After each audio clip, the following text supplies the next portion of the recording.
sing that shit.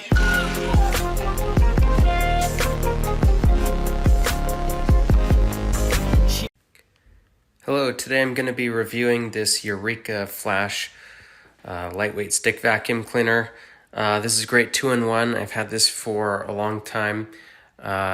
Most of my place is hardwood, but this does work on carpet. So I'll go over some of the pros and cons of this during my ownership. I'll give a few secret tips that I found.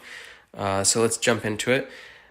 So first, this is a 2-in-1. So I'm going to give some of the pros about that and my first secret tip, which, this is a lightweight, so I can lift this with one hand pretty easily.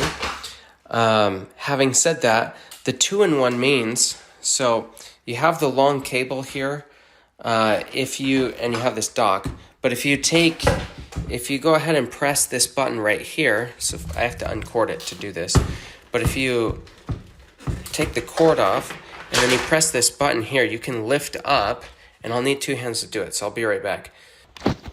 Okay, so I've lifted this up now, and you can see you have the bottom piece, which is the stick vacuum, and then now I just have this handheld unit. This is really great for getting corners that a vacuum doesn't usually get when it has the stand, and it's also really good for stairs, surprisingly. I found that this is amazing for stairs. So off camera, what I did is I pressed this down, and then that allows you to pull this up. And so now what I can do, if I wanted to, I could even put this handheld unit right in there.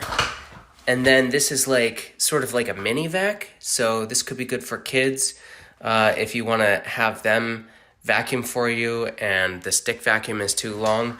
Or if you want to do, like I said, the stairs, and you want to go the whole way, this is the easiest way.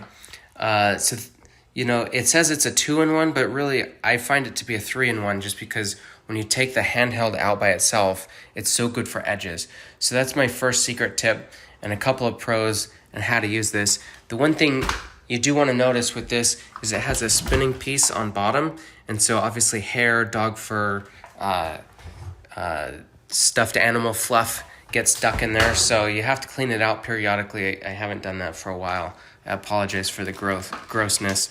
But the other thing about this is it's a bagless, so that can be a pro and a con. It's a pro because you don't have to buy bags. It's a con because emptying this, I usually empty mine in my dumpster outside, and so depending on how much wind there is, this will fly up, and I don't like that it gets on me. Sometimes I have to wash my hands after vacuuming. But I just kind of demonstrated to take it off, you press that, to open it, you press that, and then to put it on, it just snaps in. So it's really easy to use. This cable here, so I'll mention the cord, it's really long. So this is a pretty long cord as far as the vacuums that I've owned go. I can get most of the house with this. If you have a really large floor, like a lot of square feet, I'd say 1,000 square feet on a single floor, you're probably going to have to plug in at least 2 times because this won't do that whole area. We had the dock here. It was in there at first. So what I'll show you is the center of gravity on this is kind of funny because you could see it's resting right there, but then the handle is all the way back here. So if I let go, it just wants to fall naturally. So that is one thing that's really nice about the stand is if you have it against the wall, it is trying to fall, but the stand is catching it on the wall. So it kind of locks it in there. So it's really nice for storing upright. I know some other vacuums that I've owned in the past, their center of gravity is under the bottom and they have a really big bottom, but those are not usually detachable. So this is a nice thing. Okay, so I've gone ahead and I've attached the bottom back there. I do want to point out one thing. It's hard to not put this in correctly because there's this little attachment there and the little prongs there. That lets it know that it needs to spin the bottom. So the power comes from the top here and then it passes all the way down.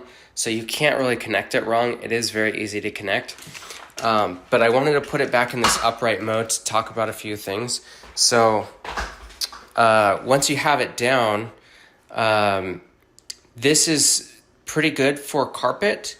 It has a couple of settings here for the different carpet level. However, it's not the best for high pile, or as I call, really shaggy carpets. So if you have a high shag level or a high pile carpet, this isn't going to be the easiest thing to use. You're going to have to go over it multiple times. And so that's kind of a con, but it does lead into another pro slash secret tip, which is this does have a self-pulling feature. So you don't have to push it too much. When it's on, it will actually pull a little bit for you. So you really have to pull it back, but then it will just kind of push itself. So that's one thing to keep in mind as you're coming towards edges, right? So if you're vacuuming here, you don't want to push too much because you'll bang into stuff. Yeah, let me plug this in and then I'll show you the noise level. Okay, so sorry for all the off-camera work. I just need two hands to do this. But so if I turn it on here, this is great for hardwood.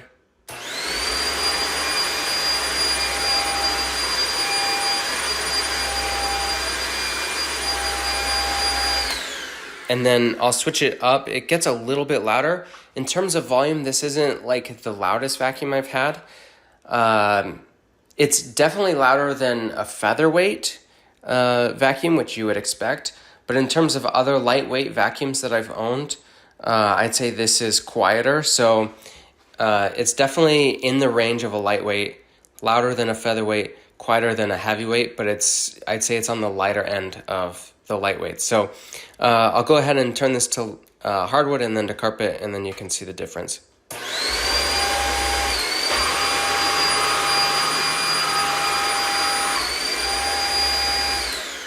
So the increase in noise mostly comes from this spinning a little bit faster. It's not that significant of a difference in noise, which is nice. But I don't know if you could see the pull, but you also saw the lights on the front. I'm not really vacuuming at night, so the lights don't really matter to me.